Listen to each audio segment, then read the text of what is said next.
The day I was supposed to inherit the Thorn Empire was the day they buried me alive. I remember the soil pressing against my face, the darkness swallowing me whole, the sound of my mother's voice trembling as she said, "You should have never been born." That night, I died.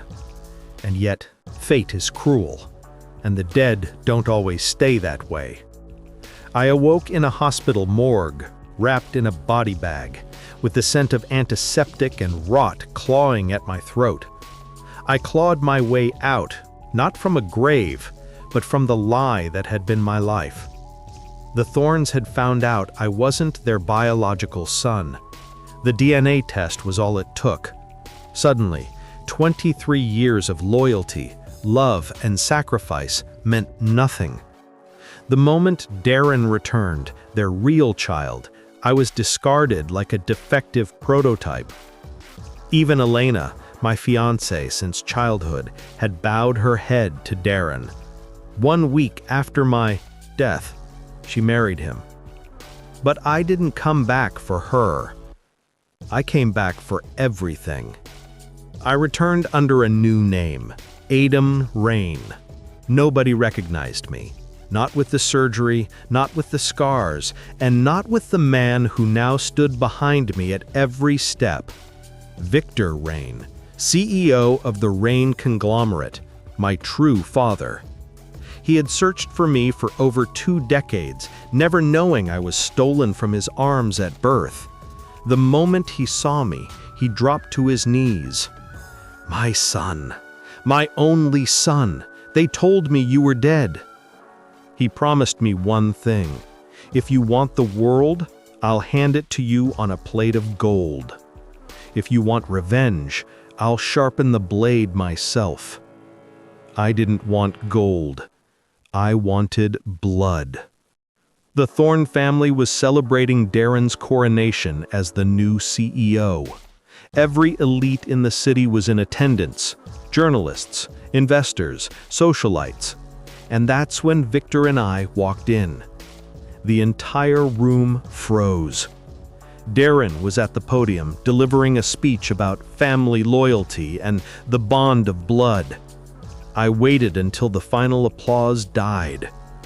Then I stepped forward, tore off the mask I wore, and let silence strangle the room. "Darren," I said, my voice calm, "you forgot to thank the man you tried to bury alive." Gasps. Phones raised. Shutters clicked. Elena's wine glass slipped from her fingers. Mr. Thorn staggered back, pale as death. Mrs. Thorn covered her mouth, whispering, "Impossible." Darren laughed. Cold, sharp. "You should have stayed dead." I smiled. "You should have made sure I was." Victor walked to the stage and placed his hand on my shoulder. "This is my son, Aiden Rain, stolen from me by a hospital fire 23 years ago. He is the rightful heir of the Rain conglomerate." The room erupted. Mr. Thorn tried to salvage the moment. "We raised him. You can't just take him." Victor cut him off. "Raised him to be tortured, buried, betrayed? You don't deserve to speak his name." Darren lunged forward, furious, and I met him halfway, with a punch to the jaw that shattered his perfect teeth. Elena followed me outside, her heels clicking like knives on marble. "Aiden," she called, "wait, please." I didn't turn.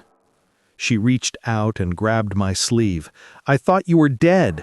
I didn't know what to do." "You married him within a week. Must have been a hard week." Tears welled up in her eyes. "You don't understand. I loved you. I still love you." I turned, cold and unmoved. "Love doesn't chain a man. It doesn't bury him alive to protect your new prince." She flinched. "I made a mistake. You made a choice." Then I walked away, She never spoke to me again. By dawn, Victor had filed a lawsuit. Rain Group sued the Thorn Corporation for intellectual theft and asset fraud, something they'd actually done, stupidly, to secure Darren's new power. Their stocks crashed within 48 hours. Investors fled like rats from a burning ship. Darren tried to fight back. He failed. He tried to run. Victor's people dragged him out of a private jet, sobbing. They left him handcuffed on the Thorn estate lawn, surrounded by cameras. I stood over him one last time. Burying people alive has a way of catching up with you. The Thorn name was erased. Victor offered me everything: a throne, a kingdom. I took only one thing: my freedom. Because in the end, I didn't want to rule. I just wanted to live. And now with my enemies gone and my name restored, I could finally breathe without choking on the past. Aiden Rain, once buried, now reborn. And this time, I won't be forgotten. Thank you for sharing this chapter with us at Velvet Chapters Brew. Comment, like, and subscribe to see where the next page takes us.